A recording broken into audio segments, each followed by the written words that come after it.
이사님 그리고 위원 여러분, 이번이 첫 회의인데 이렇게 만나 뵙게 돼서 반갑습니다. 그리고 각 분야에서 실질적인 역할을 잘해주셔서 감사드립니다. 경사노위는 기본적으로 노사관계에 관한 사회적 대화를 하는 기구인 것 같습니다. 근데 우리 사회 전반을 보면 실제로 우리의 국제적 또는 내적 환경이 매우 어려운 상황인데, 이런 때일수록 대화하고 타협하고 또 하나의 길을 갈 필요성이 점점 더 큽니다. 안타깝게도 주로는 정치적 영향 때문인데, 우리 사회의 대화와 타협보다는 대결과 적대가 좀 심화되고 있는 게 현실이기도 하고, 또 그로 인한 사회적 비용도 상당히 큽니다.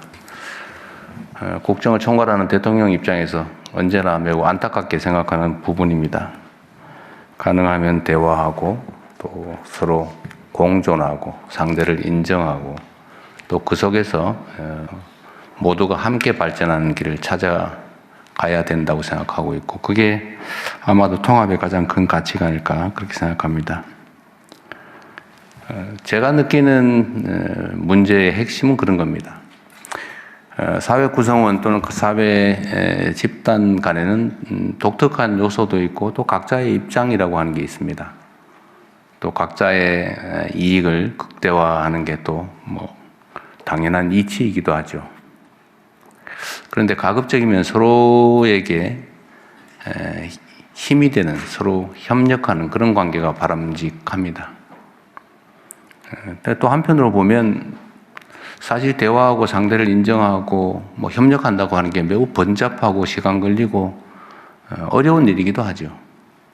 그러나 그 길을 포기하면 당장은 쉽지만 길게 보면 입지를 더 악화시키는 그런 상황을 만들어내기도 합니다. 그런 얘기도 있죠. 빨리 가려면 혼자 가고 멀리 가려면 같이 함께 가라, 그런 얘기도 있습니다. 지금 대한민국에는 양극화가 가장 심각한 사회 문제죠. 이 양극화는 여러 측면이 있습니다. 근데 좀 좁혀서 보면 소득과 자산의 양극화 또는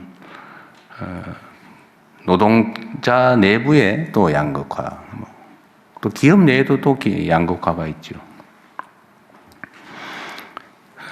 특히 지금처럼 국제적 경쟁이 치열할 때는 사실 개별 기업들의 국제 경쟁력 강화라고 하는 게 매우 중요한 과제고, 그러다 보면 쉽게 노동 비용을 아끼는 그런 방향으로 또 가고 싶죠. 근데 노동 비용을 계속 아끼는 것만이 과연 기업의 경쟁력을 강화하는 길이냐도 사실은 좀 과거와는 다른 측면이 있는 것 같습니다. 예를 들면 수직적이고 억압적인 문화 속에서 과연 노동 생산성이 제대로 제고될 수 있을까? 이 회사는 내 회사야. 이 회사의 성장과 발전이 내 삶을 개선하는 데 실제로 도움이 돼, 이렇게 생각하는 경우하고, 어차피 내 일도 아닌데 시간이나 때우고 어떻게든지 잘 견뎌내자, 이런 생각을 하는 경우에 생산성의 차이가 얼마나 클까, 이런 걸 생각해 보면 사실은 일면에 답이 나오기도 하죠. 저는 그런 생각이 들더라고요. 계속 조직된 대기업 중심의 조직 노동, 정규직 중심의 노동자들 입장에서는 해고는 죽음이다, 이런 생각을 하고, 실제 또 그런 표현도 하죠. 또 현실이 실제 그렇기도 해요. 그 정규직 노동자의 지위를 잃게 되면 이제 그 다음부터 기다리는 건 참혹한 현실이죠. 먹고 사는 것조차, 생존조차 어려운 상황에 처하지 않을까, 그런 걱정을 해야 되니까 정말로 단단하게 뭉쳐서 지켜내려고 노력할 수밖에 없습니다.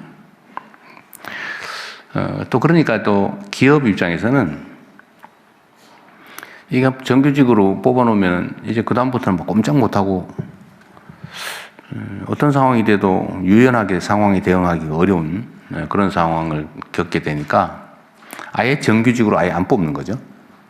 최대한 뭐 하청 주고 사내에도 실제로 옛날에는 뭐 하나의 한 부분이었던 부분을 떼내 가지고 뭐 사내 하청의 이름으로 회사 안에 회사를 만들고 또 뭐 외주 발주하고 또 고용을 하더라도 비정규직으로 고용하고 이런 방식을 취하게 되죠. 뭐 자연스러운 거죠. 어쩔 수 없죠.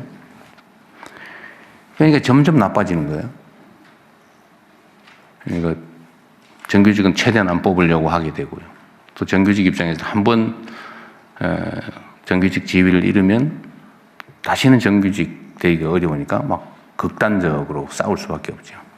이게 악순환이 되는 겁니다. 또 노동자들 내에도 이제 정규직과 비정규직 또는 원청과 하청 뭐 이런 데도 엄청난 차이가 발생하기도 하고요. 또 자기 살기 급급하니까 다른 부분에 대해서는 신경을 못 쓰거나 심지어 적대화되기도 합니다. 이 모든 게 악순환인 것 같아요. 그래서 이거를 그럼 어떻게 해결할 거냐? 이상적으로 생각하면 그 고용 유연성을 좀 확장하자. 그러면 이제 노동계에서 뭐라 그러겠죠?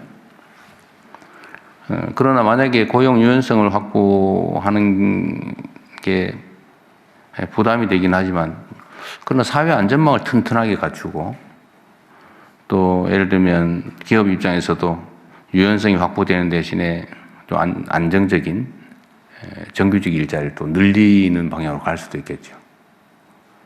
이 선순환으로 바꿀 수는 있습니다. 근데 문제는 불신이죠. 믿을 수 없죠. 양보했다고 혹시 어떻게 될지 모르니까요. 이 불신이 아주 수십 년 쌓인 거라서 쉽게 이 불신이 해소되기는 어려운 것 같습니다. 그러나 그런 어려운 현실이라고 하더라도 가야 될 길은 명확하죠. 바꿔야 됩니다. 신뢰도 회복해야 되고 또 신뢰 회복을 위한 노력도 장기적으로 정말 많은 에너지를 투입해서 만들어내야 되겠죠. 신뢰 회복을 위해서. 그러려면 전 첫 출발이 상대의 상황이 어떤지 서로 마주 앉아서 진지하게 대화해야 된다고 생각해요. 있는 대로 얘기해야죠. 그러다 보면 서로 오해들도 조금씩은 해소될 거고 또 이견이 있는 것들도 조금씩은 조정이 될 수 있을 겁니다. 선순환이 만들어진 계기를 만들 수도 있겠죠. 참 어렵긴 해요. 제가 이번에 옛날로 노사정이 요즘은 경제사회노동위원회인데 이 구성 관련해서 얘기를 했더니 그런 얘기를 해요. 이용만 하더라. 특히 노동계에서 그런 얘기를 하죠. 했더니 강제로 표결하고 의결해가지고 내 마음에도 없는 걸 강제로 시키니까 이용만 해먹으니까 안 해야 돼. 아예 대화를 안 하겠다. 이런 쪽도 상당히 있더라고요. 그래서 제가 그렇게 얘기했습니다. 이번에는 의결하고 이런 거 하지 말자. 일단 대화하고 좀 서로를 인정하고 정말 모두가 동의하는 그런 건 몰라도 의결해서 구성원 누구한테 일방적으로 압박을 하거나 이런 건 하지 말자. 또 위원장님 어디 계세요? 네. 제가 전에도 한번 말씀드렸는데 좀 가급적이면 그렇게 가면 좋겠어요. 이용당했다 이런 소리 안 나오게 그러면 좋겠고요. 어쨌든 우리 사회가 어렵기는 한데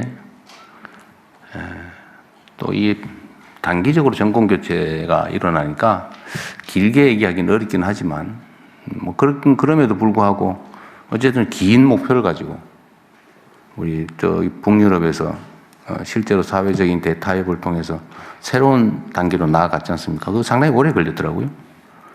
7년 걸렸다든가 그런 얘기도 있고 그럽니다. 우리도 너무 서두르지는 말되 정말 최선의 노력은 하고 대화를 통해서 우리가 새로운 길을 한번 열어봤으면 좋겠습니다. 어려운 건 분명해요. 그러나 해야 될 일임도 분명합니다. 그럼 노력을 해야죠. 힘들긴 하지만 우리 여기 계신 위원님들 여러분들이 정말로 모범적으로 사회적 대화를 추진해 주시면 좋겠어요. 저는 결과물에 너무 연연하지 말자.